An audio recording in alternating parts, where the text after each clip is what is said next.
خدا کی قسم ہم اللہ اور رسول اللہ کا نام لے کر کتنے سکھ میں ہیں، آج بھی اس گئے گزرے وقت میں بھی ہم کتنے سکھ میں ہیں۔ لوگ کہتے ہیں مغرب کی عورت خوش ہے، کس نے کہا مغرب کی عورت خوش ہے؟ اس وقت دنیا کی سب سے مظلوم ترین عورت مغرب کی عورت ہے، جو بے لباس بنا کے اشتہار بنا دی گئی ہے، یہی بات کی، جس کی وقت ٹشو پیپر کے برابر بھی نہیں ہے۔ امریکہ کی ایک مشہور ایکٹریس، غالباً جین سیبرگ اس کا نام ہے، جین سیبرگ، ہاں جین سیبرگ، اس نے راج کیا دنیا میں۔ مرنے کے بعد اس کی ڈائری کھولی گئی تو اس میں کیا لکھا ہوا تھا؟ اس نے کہا I wish I had stayed home، میری خواہش تھی کاش میں گھر میں رہتی۔ قرآن کا یہی الفاظ ہے، گھر میں ٹکی رہو۔ یعنی جس نے دنیا میں راج کیا وہ اپنی ڈائری میں لکھتی ہے کاش میں ماں بن کے گھر میں رہتی ہے۔ یہی بات کی، یہ چمک کچھ بھی نہیں ہے، یہ پٹاخہ پن کچھ بھی نہیں ہے۔ استغفر اللہ لا الہ الا اللہ۔ تو جنسی بے اعتدالی تو شجر نسب کو ختم کر دیتی ہے، بیماریوں کی آماجگاہ بن جاتا پھر وہ معاشرہ، اور آج پورے معاشرے میں بیماریاں جنسی بے اعتدالی کی وجہ سے۔ اور 1400 سال پہلے ہمارے نبی کریم صلی اللہ علیہ وسلم نے ارشاد فرمایا تھا، لم تظہر الفاحشۃ فی قوم، جس قوم میں فحاشی علی الاعلان ہونے لگے گی، حتی یعلنوا بہا، علی الاعلان ہونے لگے گی، الا فشا فیہم الطاعون، اللہ ایسے معاشرے میں طاعون کی وبا پھیلا دیں گے، والاوجاع، اللہ ایسے معاشرے کے اندر ایسی بیماریاں پیدا کر دیں گے، التی لم تکن مضت فی اسلافہم الذین مضوا، کہ ان بیماریوں کے نام بھی ان کی آباء و اجداد نے نہ سنے ہوں گے۔ اب اس حدیث کی تشریح کی کوئی ضرورت ہے؟ یہ ایڈز کی بیماری، پتہ نہیں کس کی چیز کی بیماری، ہمیں بیماریوں کے نام بھی نہیں آتے، اللہ کا شکر ہے۔ اتنی بیماری دنیا میں آ چکی ہیں جنسی بے اعتدالی کی وجہ سے۔ اور پھر یہ جنسی بے اعتدالی جوع البقر ہے، یہ ایسی پیاس ہے خدا کی قسم پھر یہ بجھتی نہیں ہے۔ انسان کو اگر اس کی پیاس لگ جائے وہ انسانوں پر بھی پھر منتہی نہیں ہوتی، وہ جانوروں کے ساتھ بھی زنا اور بدکاریاں کرتا ہے، لیکن آرام پھر بھی اس کو نہیں ملتا۔ یہ شادی شدہ حضرات اچھی طرح جانتے ہیں، حلال اللہ تعالیٰ نے جو طریقہ رکھا ہے اس میں کتنا سکون ہے، کتنی ٹھنڈک ہے، کتنا اطمینان ہے۔ زنا میں اطمینان نام کی کوئی چیز نہیں، اور نکاح میں اطمینان ہی اطمینان ہے، سکون ہی سکون ہے۔ اور جو اس بے اعتدالی میں مبتلا ہوتا ہے اللہ اس کی زندگی سے سکون کو رخصت کر دیتے ہیں، وہ مضطرب رہتا ہے، وہ بے چین رہتا ہے، اور اس پر سزا یہ ہے کہ اس کو اپنی بے چینی کا پتہ نہیں چلتا کہ یہ بے چینی آئی کہاں سے، اس کا علاج ہے تو میں کیسے کروں۔ وہ بس بے قرار رہتا ہے اور اس کو اپنی بے قراری کی وجہ معلوم ہی نہیں ہوتی، اس کی بے قراری کی وجہ اس کی جنسی بے اعتدالیاں ہوتی ہیں۔ لوگ تو اتنے جنسی بے اعتدال ہوتے ہیں جس کے ساتھ وہ جنسی فعل کا ارتکاب کرتے ہیں اس کو وہ پھر ذبح بھی کر دیتے ہیں۔ ایسا ہی ہے نا مغربی دنیا میں، ادھر جنسی فعل کرتے ہیں ادھر اس کو ذبح بھی کر دیتے ہیں۔ وہ جنسی بے اعتدالی اس مقام پہ پہنچتی ہے کہ ان کو اس کے علاوہ کچھ حل نظر ہی نہیں آتا۔ لا الہ الا اللہ، اللہ اکبر۔ انہی بے اعتدالیوں سے بچانے کے لیے اسلام کی تعلیمات کو تو دیکھیں آپ۔ ایک دو میں نے حدیثیں ذکر کر دی، دو تین میں آپ کے سامنے قرآن کی آیات پڑھ دیتا ہوں، وقت بھی ختم ہو رہا ہے۔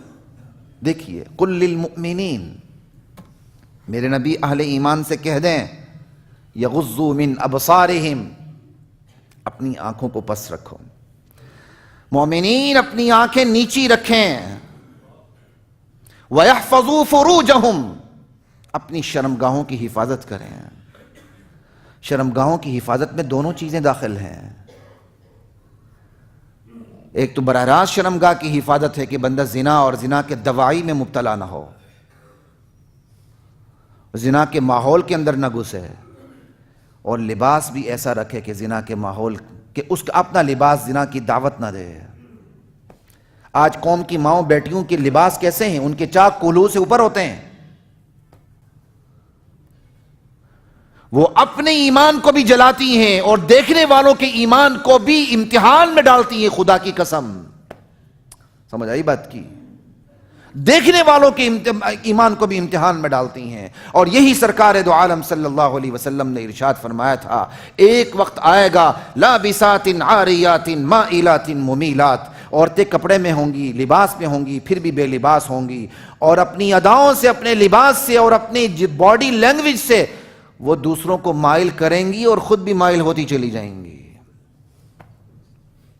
اسی میلان کے لیے تو 14 فروری آ رہا ہے. لا الہ الا اللہ واللہ اکبر، ان اللہ خبیر بما یصنعون. تم جو کچھ کر رہے ہو اللہ کو اچھی طرح خبر ہے. اور پھر صرف مردوں کو حکم نہیں ہے، وَقُلْ لِلْمُؤْمِنَاتِ، اہل ایمان عورتوں سے بھی میرے نبی آپ کہہ دیں، یغضضن من ابصارہن، اپنی نظریں پست رکھیں.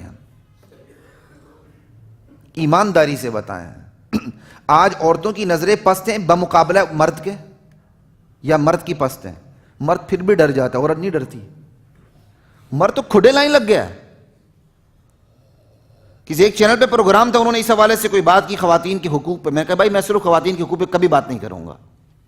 جہاں حقوق ہیں وہاں فرائض بھی ہیں. بات کروانی حقوق فرائض دونوں حوالے سے بات ہوگی تاکہ بیلنس ہو گفتگو کے اندر. ہم نے اپنی گفتگو میں بھی بیلنس ختم کر دی ہے. مصیبت یہ ہیومن رائٹس کے چکر میں، یہ خواتین کے حقوق کے چکر میں ہماری گفتگو میں اعتدال بھی ختم ہو چکا ہے. میں کہا ضرور کہ انشاءاللہ گفتگو کروں گا. پروڈیوسر تھے، میں نے پھر تھوڑا سا ان کو سمجھایا تو بات میری سمجھ گئے، اور انہوں نے خود اعتراف کیا واقعی آپ سچ کہتے ہیں، مرد کھڈے لائن لگا ہوا ہے. حقوق کی ایسی رٹ لگائی گئی ہے کہ آج کی عورت بے باک ہو چکی ہے. خدا کی قسم بے باک ہو چکی ہے.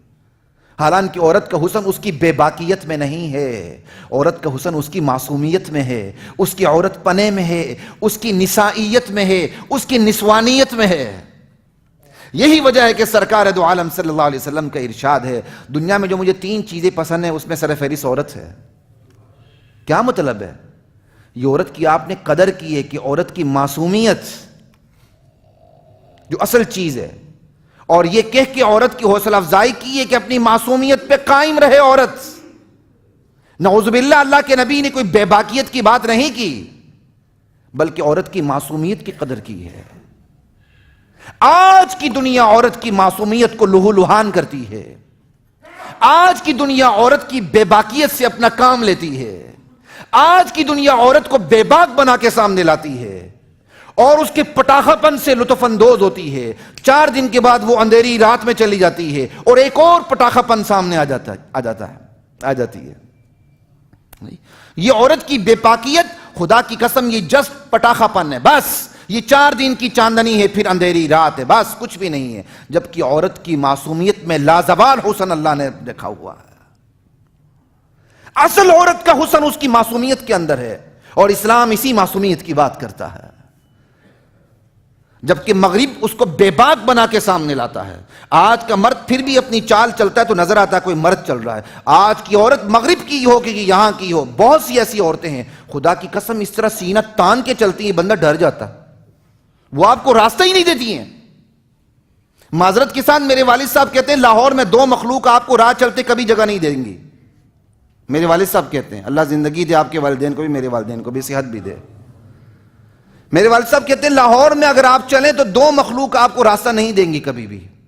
ایک گائے بھینس آپ کو جگہ نہیں دیتی راہ چلتے، ایک عورت آپ کو جگہ نہیں دیتی راہ چلتے. آپ مشاہدہ کریں، مرد پھر بھی تھوڑا سا ریزرو ہو جاتا ہے، کچھ ہمبل سا ہوتا ہے، اس کو سمجھ آتی ہے. وہ سینہ چاند تان کے جناب علی آپ کو جگہ ہی نہیں دیتی، آپ کو کھڑے لائن لگنا پڑتا ہے. یہ عورت سے زیادہ مرد کا قصور ہے جس نے ایسی آزادی دے رکھی ہے اس کو. اور یہاں الفاظ کیا ہیں؟